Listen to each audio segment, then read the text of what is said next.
Salut les speedduelistes, c'est Dox de la team Speed Millennium, j'espère que vous allez bien. Du coup, comme vous avez pu le voir juste avec le petit sommaire, la vidéo sera séparée en 4 parties. Donc un petit report du tournoi du Speed Duel League Series, ainsi que la présentation du deck que j'ai choisi de manier durant ce tournoi, et 2 replays de mes rondes du tournoi, donc un replay de la ronde 3 et un replay de la ronde 6. Donc un match miroir Inner Conflict et un match contre Union XYZ. Donc c'est parti pour la vidéo, bon visionnage. Je vais vous faire un petit report de mon tournoi du Speed Duel League Series où il y avait 106 joueurs. C'est le plus gros tournoi Speed Duel en ligne jamais organisé. Donc, il s'est déroulé le 26 décembre, donc le soir en France, à partir de 19h. 106 joueurs, donc il y a eu 6 rondes plus un top 16. Ça s'est plutôt bien passé pour moi, comme vous avez pu le voir. Du coup, j'ai fait un perfect en ronde, donc j'ai fait 6-0 et j'ai fini premier des rondes suisses. Donc je suis très content par rapport à ça. Malheureusement, je perds directement en top 16. J'ai manqué un petit peu de chance et mon adversaire a eu des grosses mains, des mains agressives. Donc je vais vous faire un petit report rapide. Donc en ronde 1, j'avais pas d'adversaire à affronter. En gros, on était 106 joueurs, mais il y avait peut-être une dizaine de joueurs qui n'ont pas été présents à l'heure. Donc ça m'a fait game gratuite entre guillemets. En 2, j'ai affronté un deck un peu rogue. C'était un deck Obélisque le Tourmenteur. Avec la compétence ce n'est pas un monstre, c'est un dieu. Donc en gros, il jouait une liste en gros pour accélérer le deck. Donc il jouait genre des Allures of Darkness, une engine dark avec des monstres vanilla. Et puis la magie qui permet de payer 800 points de vie pour spé des monstres, pour essayer de sortir le plus rapidement Obélisque le Tourmenteur. Après, malheureusement, je pense que le gars avait envie de se faire un bon kiff sur un tournoi et puis de voler des games, essayer de voler des games avec cet archétype, mais malheureusement, il y a trop de cartes dans Inner Conflict qui permet de gérer ce genre de deck avec les sphères Kuriboh, les Zomas. Il suffit de cracher un Zoma sur Obélisque et puis c'est une win direct, quoi. Donc voilà, j'ai gagné 2-0 cette ronde 2. En ronde 3, j'ai joué un Inner Conflict en match miroir, mais lui jouait plus une engine Apprentice Magicien. Donc vous allez pouvoir revoir le replay que je mets juste après la decklist. En ronde 4, j'ai affronté un XYZ, un gars qui s'appelle Shrink, qui a fait justement top 4 de ce tournoi. D'ailleurs, je pense que c'est un Français, mais je ne le connais pas plus que ça, je me trompe peut-être. Je gagne 2-0, j'avais de très bonnes mains, et puis lui, il n'avait pas une grosse open, donc ça s'est plutôt bien passé pour moi.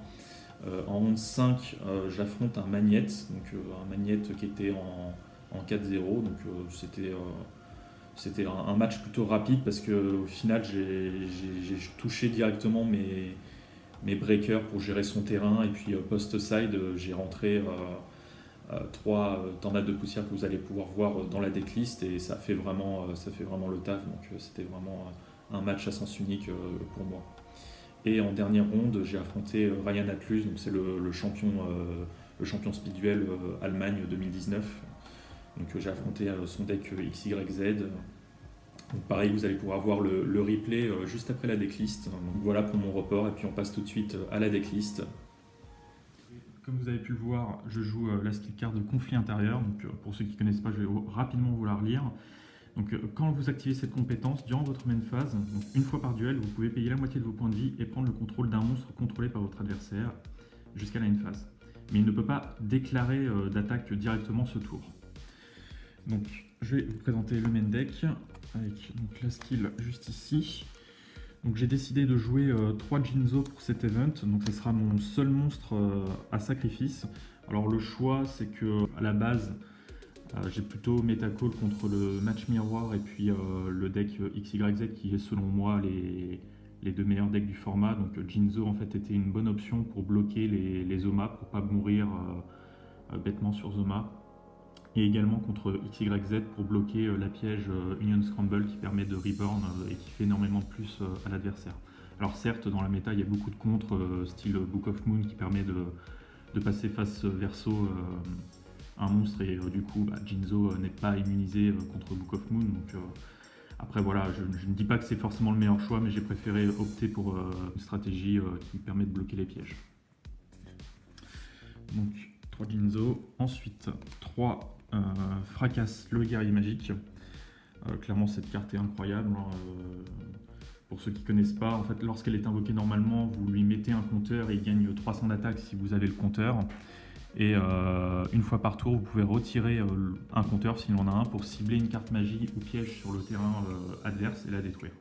Donc c'est vraiment très bien pour gérer les backrows. C'est un super monstre qui permet d'avoir 1900 d'attaque s'il a le compteur. Et c'est un monstre ténèbres. Et vous allez voir plus tard, ça a son sens également. En monstre toujours à Normal Summon, j'ai décidé de jouer 2 Gaïa, le chevalier implacable attaquant. Une des meilleures cartes à Normal Summon, tout simplement en termes de stats. Son effet en fait, c'est que vous pouvez l'invoquer normalement sans sacrifice. Et si cette carte est invoquée normalement sans sacrifice, son attaque d'origine devient 1900. Mais sa défense elle reste à 2100. Donc si la carte se prend Sphère Kuriboh, il n'y a aucune carte du format qui permet de le passer juste avec une Normal Summon. Donc c'est génial, c'est une très bonne carte. Et puis après le deuxième effet, c'est plutôt secondaire pour l'archétype Soldat du Lustre Noir. Et en dernier monstre, j'ai décidé de jouer 2 Sphères Kuriboh parce que la carte est indispensable dans ce deck, selon moi. C'est une carte qui permet de se défendre contre le match miroir. C'est important pour éviter les OTK. 2 c'est bien parce que vous allez voir plus tard que je joue des cartes qui permettent d'accélérer le deck, donc je préfère en jouer 2 que d'en avoir 3 en main. Ensuite pour les magies pièges, donc 3 livres de la lune. Je pense qu'on pourrait faire une vidéo entière sur cette carte, mais clairement elle est incroyable, c'est la meilleure carte du format actuellement.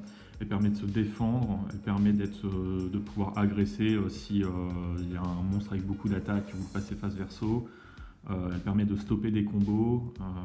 Clairement c'est vraiment c'est la meilleure carte du format, quoi. Il n'y a pas à dire. x3 pour essayer de l'avoir plus rapidement, parce que dès que vous l'avez, vous savez que vous pouvez vous défendre ou attaquer ou gérer des combos, donc c'est très fort.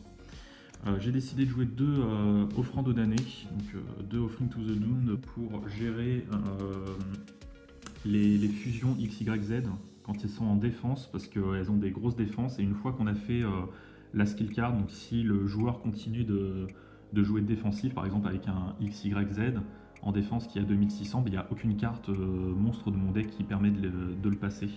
Même s'il se prend un vent perdu qui permet de diminuer son attaque par 2, ok, son attaque sera diminuée par 2, mais il n'aura plus d'effet, mais s'il le laisse en défense, le XYZ aura toujours 2600, donc c'est problématique. Donc j'ai voulu rentrer Offering to the Doom contre ça, et puis ça permet de gérer également des monstres forts si vous voulez jouer un peu dans la même stratégie que Livre de la Lune en fait. Elle permet de vous défendre si l'adversaire a trop de monstres et que vous êtes sous une menace d'un OTK, ou alors vous pouvez justement jouer offensif pour essayer de finir l'adversaire. Et comme je vous ai précisé au début de la vidéo, je joue beaucoup dans Giant Dark car je joue 2 Invitations des Ténèbres qui permettent d'accélérer le deck. Donc vous piochez 2 cartes et vous bannissez un monstre ténèbres, donc c'est pour ça que je joue 8 monstres ténèbres. Le seul monstre ténèbres que je ne joue pas dans le deck, c'est Gaïa du coup. Mais bon, Gaïa, vaut mieux éviter de le bannir, c'est plutôt une bonne carte. Et pour terminer le deck, je joue 3 Spectrozoma. Clairement, c'est une des meilleures cartes pièges génériques, il n'y a pas à débattre dessus. Ça vous donne un monstre en position de défense.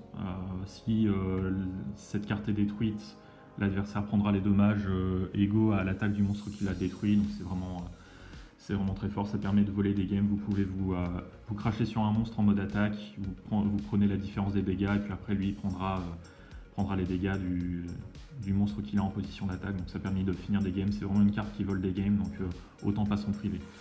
Alors après, voilà, je joue 3 Jinzo, 3 Zoma. On va dire que voilà, parfois ça peut être un petit peu confus comme ratio, mais en vrai, si j'ai pas de Jinzo et que l'adversaire opte pour une stratégie offensive, on est bien content d'avoir touché les Zoma, donc c'est pour ça que j'ai décidé de le jouer x3. Pour l'extra deck, vu que je ne joue pas de Waking the Dragon, en fait il est juste là pour faire joli, donc ça. Et le side deck de 6 cartes, donc j'ai décidé de jouer 2 Kiku, le destructeur de fantômes. Comme vous allez pouvoir le voir lors d'un replay, la carte est très forte contre le deck XYZ. Lorsqu'elle est face recto sur le terrain, ça empêche l'adversaire en fait, de bannir des cartes de son cimetière, donc il ne pourra pas utiliser la compétence de Kaiba Union Combination pour faire des fusions avec des monstres de son cimetière.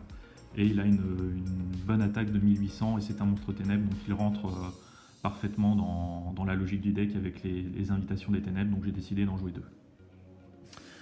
Ensuite, j'ai décidé également de jouer une troisième sphère Kuribo, surtout là pour Spellproof Armor, donc le deck machine, qui permet de passer ses monstres en position de défense parce que la skill card rend inefficace en fait les cartes magiques qui ciblent les monstres machines. Donc on va dire que pour essayer de gagner contre ce deck, il faut essayer de passer les monstres en défense car ils ont une faible défense. En gros, voilà, contre Spellproof Armor, Livre de la Lune, c'est pas terrible, ni Offering to the Doom. Après, Livre de la Lune est quand même meilleur car elle va pouvoir vous protéger. Si l'adversaire active par exemple une Bourse des âmes, vous allez pouvoir activer votre Livre de la Lune sur votre monstre. Et en fait, vu qu'il y a eu un changement de stat, il ne pourra pas sacrifier votre monstre avec Bourse des âmes. C'est pour ça que Livre de la Lune est un petit peu meilleur, elle est plus passe-partout. Contre Spellproof Armor, même si c'est pas une des meilleures cartes. Pour moi, c'est Sphère Kuribo que j'ai décidé de jouer dans le side pour renforcer le match-up. Et pour terminer les trois cartes de side, j'ai décidé de jouer trois tornades de poussière. Cartes, en fait, j'en rentrais minimum 2 contre XYZ. Alors, tornade de poussière et puis pas cyclone cosmique, tout simplement parce que la skill card nous fait déjà payer la moitié de nos points de vie, donc c'est déjà très très cher. Donc tornade de poussière, si on peut toucher un Union Scramble déjà, même s'il pourra faire l'effet de bannir de son cimetière, ça lui fait quand même du moins. Donc j'ai décidé d'en rentrer 2 contre le match XYZ et ne pas oublier également le match-up contre Magnette qui n'est pas forcément simple quand on joue Inner Conflict. Magnette a un avantage contre Inner Conflict, donc tornade de poussière c'est vraiment là pour gérer le terrain. Et normalement, avec 3 fracasses et 3 tornades de poussière, ça fait quand même beaucoup d'out pour le deck. Donc j'ai voulu respecter le deck. C'est pour ça que j'ai rentré 3 tornades de poussière. C'est parti pour le premier replay. Donc c'est un match miroir Inner Conflict. Donc là, je gagne le pierre-feuille-ciseau. Je décide d'être second, forcément. Qui va commencer avec un allure, un deuxième allure, bannir une sphère Kuribo et un breaker. Il va poser une carte et puis ça va être à mon tour, donc je pioche. J'active allure et je bannis sphère Kuribo. Ensuite, je normal le Gaïa, je pose un Book of Moon, un Zoma et un autre Zoma. Donc j'attaque, c'est un magicien, apprentice magicien, parce que mon adversaire joue du coup une version apprentice magicien par rapport à la mienne où je joue une version un peu plus agressive avec Gaïa. Donc il se paie de son deck un magicien vindicatif qui set. Donc là il va piocher, activer un troisième Allure of Darkness, bannir une sphère Kuribo. Donc il brasse bien son deck. Donc il flippe le magicien vindicatif pour détruire mon Gaïa. Il va normal un breaker, mais à l'invocation je vais chaîner du coup Book of Moon pour conserver mes deux Spectrozoma qui sont posés. Donc il va poser une carte et puis rentre en battle. Donc en fait j'active mon premier Zoma pour le mettre en défense, parce que Zoma a 500 de défense, donc il pourra pas m'infliger 450 de dégâts directs. Ça me permet d'économiser quelques points de vie. Et quand il rentre en une phase, je vais activer le deuxième Zoma. Donc là à mon tour je pioche un Jinzo, mais je vais pas le mettre tout de suite, vu que ça n'aurait pas d'intérêt de perdre les deux Zomas. Du coup je set mon Book of Moon et je rentre directement en battle, comme ça je conserve un Jinzo en main au cas où il active Inner Conflict au début, enfin en premier. Donc Zoma attaque le magicien vindicatif, il va prendre les dégâts, donc il va prendre les 1350 et il va laisser son breaker se détruire. Il va faire sa skill card, donc payer la moitié de ses points de vie pour prendre mon Zoma, le sacrifier pour mettre Blowback Dragon, donc il va tenter d'activer l'effet en ciblant mon Zoma. Donc il lance 3 fois les pièces, ici il fait 2 fois face, ma carte va être détruite. Et du coup il fait 2 fois face, donc mon Spectrozoma est détruit. Je décide de prendre les 2300 points de vie. Et à mon tour, du coup je pioche une sphère Kuribo. Je vais à mon tour activer Inner Conflict, payer la moitié de mes points de vie, mettre Jinzo. Rentre en battle, il fait Book of Moon pour se défendre. donc il pioche, il pose un monstre et il fait une permutation de créature. En permutation de créature, il va me donner son monstre, prendre le mien, mais ce tour-ci, les positions de combat ne pourront pas être changées, donc le Jinzo restera posé. Donc je pioche, donc je top deck là pour le coup un Jinzo pour me débarrasser du magicien vindicatif qu'il m'a donné, parce que clairement il ne me sert pas à grand chose vu que je ne joue pas cet engine dans mon deck. Du coup je le sacrifie pour mettre Jinzo pour tenter de taper sur mon Jinzo qui m'a volé, mais il fait le livre de la lune. Là à son tour il pioche, il pose un monstre, reflip mon Jinzo et puis tente de détruire le mien, mais je vais faire Sphère Kuribo du coup. Donc je pioche un Offering to the Doom à mon tour que je set. Et là vu qu'il n'a plus de cartes en main, plus de MP, je sais que le Jinzo je vais pouvoir le détruire, donc je flip summon mon Jinzo et je détruis mon Jinzo. Donc là à son tour il flip Magicienne de la Foi qu'il avait posé au tour précédent pour récupérer permutation de créature. Donc il récupère en main, il l'active, mais au moment où il me donne rapidement le Magicien de la Foi, je voulais avoir une réponse. Donc j'active Offering to the Doom sur son magicien, et vu qu'à la résolution il n'a plus de monstre, le créature swap ne peut plus se résoudre, donc je conserve mon Jinzo. Alors certes, je ne vais pas pouvoir piocher, mais voilà, il est quand même en CA négatif, il y a un Jinzo en face qui est quand même compliqué à passer. Donc il fait Sphère Kuribo, donc il pioche et abandonne derrière. Du coup, la seconde game, donc forcément, vu que c'est un match miroir, il me laisse la main. Donc je normal Gaïa, je set mes 3 MP, il fait un allure, 7 un monstre et 7 une MP. À la scène phase, je fais un Spectrozoma pour essayer de prendre l'avantage au niveau des monstres, et je pioche un second Zoma que je recette. Donc là je rentre en battle, Zoma tape son magicien, apprenti magicien, il va spé le magicien indicatif de son deck, mais je décide quand même de continuer en battle pour tout simplement ne pas lui laisser de monstre sur son terrain, même s'il m'en détruit un, c'est pas grave, je préfère détruire un magicien indicatif qui est toujours une menace. Donc, il détruit mon Gaïa. Il fait la skill card directement, il sacrifie la moitié de ses points de vie pour mettre le blowback. Donc quand il active l'effet, donc il doit cibler une carte sur le terrain, il cible Zoma, donc du coup je vais pas le chaîner parce que ça... De toute façon s'il le détruit, il le détruit, donc ça n'a pas d'intérêt. Donc il fait l'effet, il lance la pièce.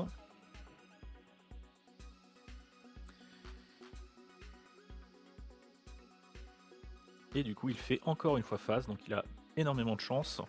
Il détruit à nouveau un Zoma. Donc je décide de prendre les 2300. Je pioche, j'ai un Offering to the Doom que je set.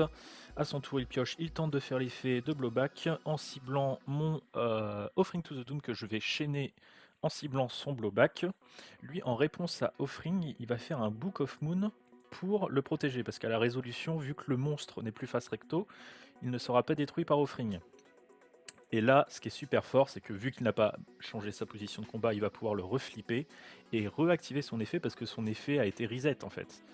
Donc il a détruit, entre guillemets, il m'a forcé à chaîner Offering, qui va m'empêcher de piocher à mon tour. Il va pouvoir reflipper son blowback, réactiver l'effet en ciblant la carte du milieu qui est un deuxième Offering. Donc je vais directement le chaîner, parce que dans tous les cas, je ne peux pas piocher, donc autant en activer deux le même tour. Après, il n'avait pas encore Normal Summon, et là il Normal Summon le Fracas, que je Book of Moon pour essayer de me protéger, mais dans tous les cas, je passe mon tour vu que je ne peux pas piocher, et puis il me l'étale le tour suivant. Troisième game, donc je lui laisse la main, qui commence toujours avec Allure of Darkness, c'est un monstre et ban Sphère Kuribo. Moi je vais poser 2 cartes, Fracasse et attaquer. Apprenti magicien, et là il set donc pas un magicien vindicatif pour me détruire une carte, mais plutôt un magicien de la foi, donc il doit pas avoir une grosse main, ou il veut tenter quelque chose plutôt agressif pour récupérer un allure. Donc il reflippe le magicien, récupère allure du cimetière, il va activer, il pioche 2, il ban blowback, il active permutation de créature, me donne son magicien de la foi en attaque, vu qu'il a une très faible attaque, et moi c'est pas très ouf ce que j'ai fait, mais en même temps j'ai pas d'autres monstres, donc, et lui il avait pas de MP, donc en gros il va récupérer mon breaker avec le compteur, ce qui fait qu'il va pouvoir activer l'effet et me péter un Zoma, donc ça c'est vraiment un beau play de sa part. il va attaquer donc son magicien de la foi qui m'a gentiment donné. Je vais prendre les points de vie et à la fin de son tour, je vais activer Zoma quand même pour avoir un monstre. Donc j'ai 2 Jinzo en main, mais je vais pas le summon. Je préfère toujours avoir Zoma et attendre qu'il fasse Inner Conflict en premier, parce que en général, celui qui fera un Inner Conflict, enfin la skill card en premier, aura un petit désavantage pour la suite du match. Tout dépend des MP qu'il y aura, mais je préfère rester dans cette logique-là. Donc là, il n'avait pas de réponse lorsque j'ai battle, donc le fracasse et détruit envoyé à mon cimetière. Il prend les 200 points de vie. Il pioche Allure, il ban Breaker, il active Breaker sur le Zoma, me laissant sans défense. Donc je vais prendre les 1600, mais je vais pas activer le Zoma quand il attaque. Je préfère le garder en end phase pour me garder un monstre tout simplement. Donc là je pioche une sphère Kuribo, c'est très bien. Je vais toujours pas mettre Jinzo ni faire Inner Conflict vu que sinon ça virerait mon Zoma. Donc je vais juste laisser Zoma sur le terrain et tenter une attaque sur Breaker. Sur Breaker qui passe, donc il prend les 200 points de vie, il n'y a pas de problème, il pioche.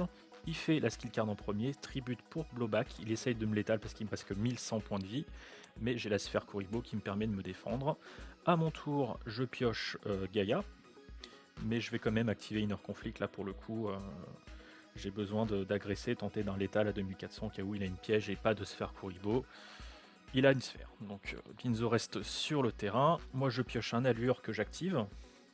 Je banne mon second Jinzo et je vais essayer de dégager sa MP en activant Breaker. Il va chaîner Book of Moon sur Breaker.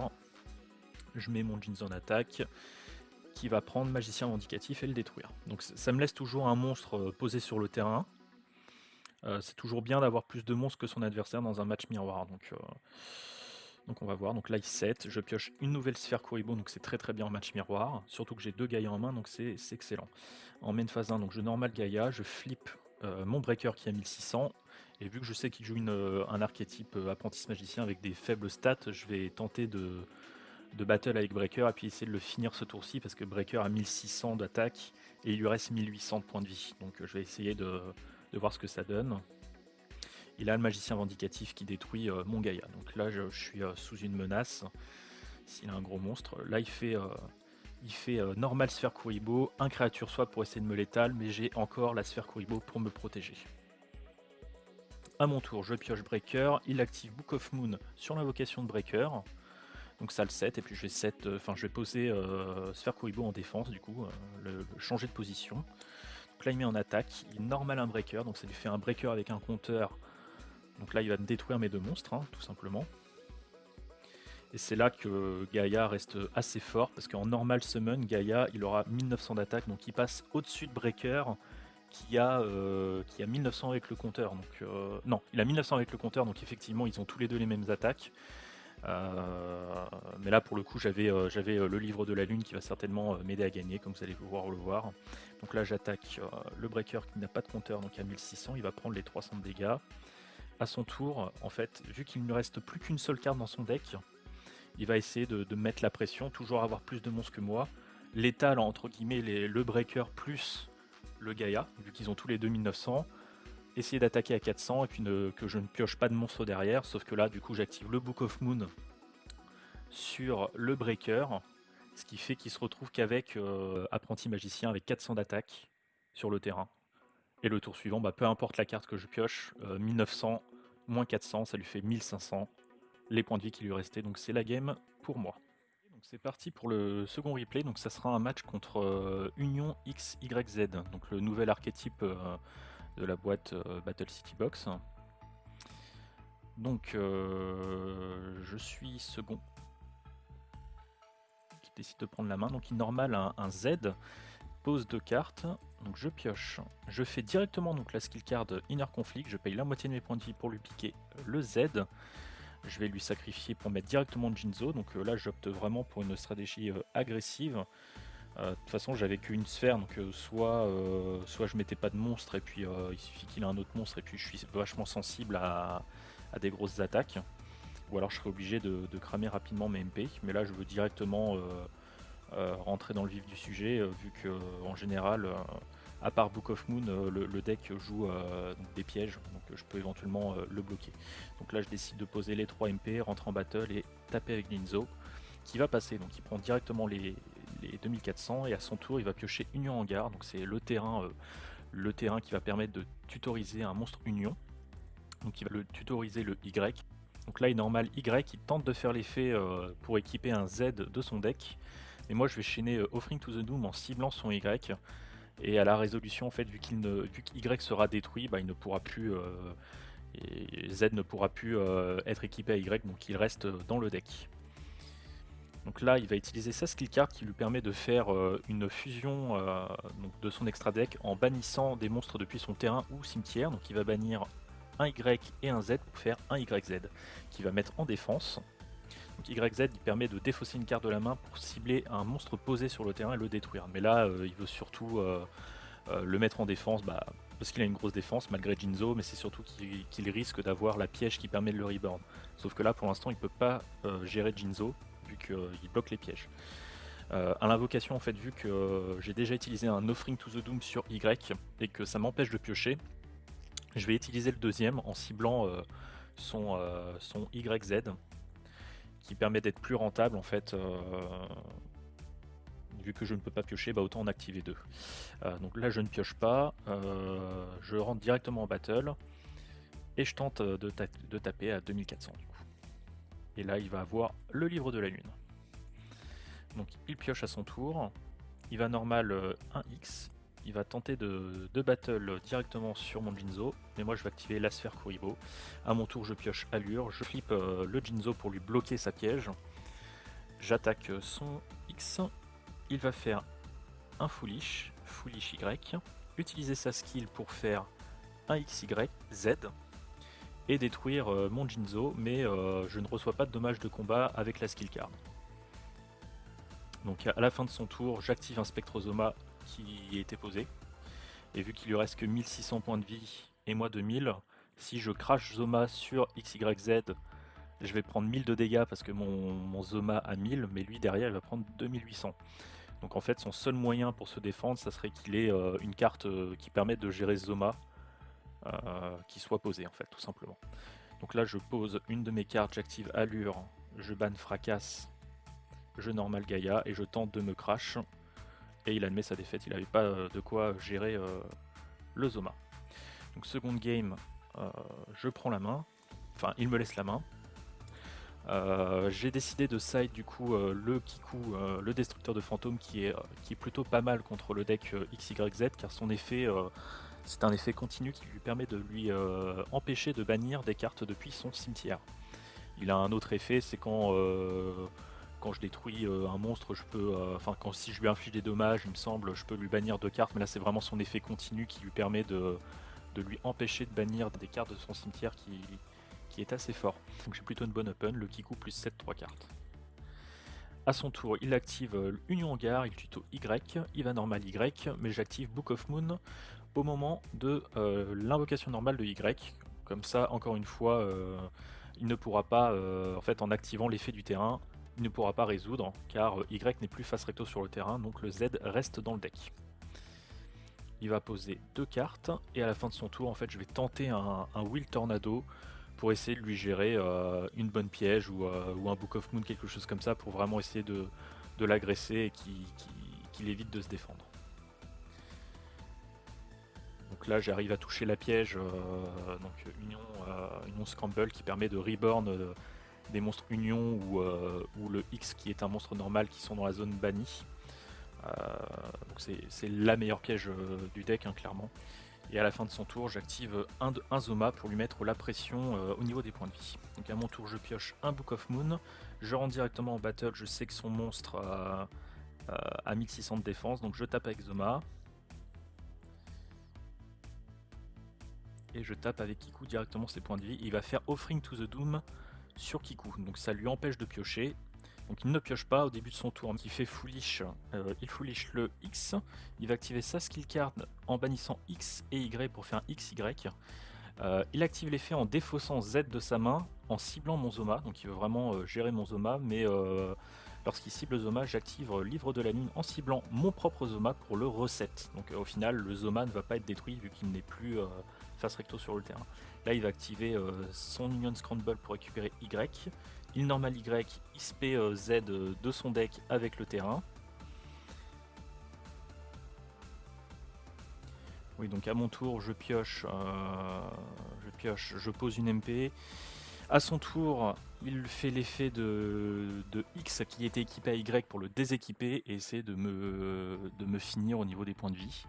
Donc je prends les 1500 de Z, je prends les 1500 d'Y, et quand il attaque avec XY, je tente un Zoma pour lui infliger des points de vie, mais il va continuer l'attaque. Donc mon Zoma est détruit, il va prendre les 2200, je concède derrière. Je décide d'être second donc, contre son deck, quitte à ce qu'il open Union Hangar. De mon côté, vu que je joue Inner Conflict, je préfère toujours avoir une carte de plus et puis essayer d'être agressif. Donc il pose un monstre et 2 cartes, donc je pioche. Là j'ai toujours Kiku qui est plutôt fort. Kiku 7-3 comme la game 2. Il a l'agresseur nocturne qui gère Kiku. A son tour, il pioche Y kill normal. Il tente 2 battles. Et je prends les 1500. Là je fais la skill card, donc Inner Conflict, je paye la moitié de mes points de vie pour lui prendre son Y, je le sacrifie pour Jinzo. Je tente une attaque à 2400, il prend les 2400. À son tour il set une nouvelle MP plus un monstre. Moi de mon côté je pioche un Jinzo, mais je décide de normal Kiku pour lui empêcher de faire des fusions en utilisant sa skill card, comme ça il pourra pas bannir de monstres depuis son cimetière. J'attaque avec Jinzo et j'attaque avec Kiku. Il va activer Book of Moon sur Kiku. Donc là, vu que Kiku est posé, il a pu faire sa skill card en bannissant un Y et un Z pour faire un YZ, donc à 2100 d'attaque. Il tente une attaque sur Kiku. Moi je vais répondre avec Livre de la Lune sur son monstre.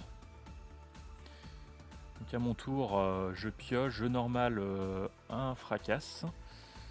Donc avec un compteur, mais je ne décide pas de faire l'effet parce qu'il risque de chaîner une carte et je préfère que mon fracasse ait 1900 d'attaque. Donc je rentre en battle, le Jinzo tente une attaque sur le YZ de poser avec ses 2200 de défense. Il fait Book of Moon sur mon Jinzo, donc mes 2 autres monstres ne passent pas son YZ. Donc il pioche. Il tente un Minion Scramble pour Reborn Y et Z. Vu qu'il n'a pas le terrain, il peut pas spé de Z depuis son deck. Mais cependant, il peut activer l'effet de Z en ciblant Y. Et quand il active Z en ciblant Y, je fais un Offering to the Doom sur Y, ce qui fait que à la résolution Y est détruit, et comme Z n'a plus de cible valable pour être équipé, il sera envoyé au cimetière. Donc ça a géré en fait 2 cartes en une. Donc là, il va activer YZ en ciblant mon Jinzo qui a été posé, donc il a défaussé une carte. Et c'est à ce moment-là justement qu'il a essayé de faire la fusion et que je lui ai dit bah non, il faut que tu gères Kiku face recto avant que tu puisses utiliser ta skill card. Donc il remet les matériels dans son cimetière, il pose une et tente d'attaquer mon Kiku. Mais voilà, on va dire que l'attaque, le tour qu'il a perdu, clairement a été efficace en fait. Kiku a vraiment fait le taf quoi. Et à la fin de son tour, je vais activer le Spectrozoma où justement ça lui vole la game puisqu'il lui restait 1600 points de vie. Il a un monstre à 2100 d'attaque. Moi à côté, j'ai suffisamment de points de vie pour me crash dessus. Et c'est terminé, vu qu'il avait plus de cartes en main, je savais que la game était pliée. J'espère que la vidéo vous aura plu. N'hésitez pas à liker et à vous abonner à la chaîne YouTube, et à nous suivre sur les différents réseaux sociaux, Facebook et puis Discord. Sur ce, je vous dis à très vite, car on a fait beaucoup de tournois en décembre et de bonnes performances pour la team. Donc on va refaire très rapidement des vidéos avec des deck profiles et peut-être des replays si ce format de vidéo vous a plu. Donc je vous dis à très vite, c'était les Dogs de la team Speed Millennium. Ciao ciao.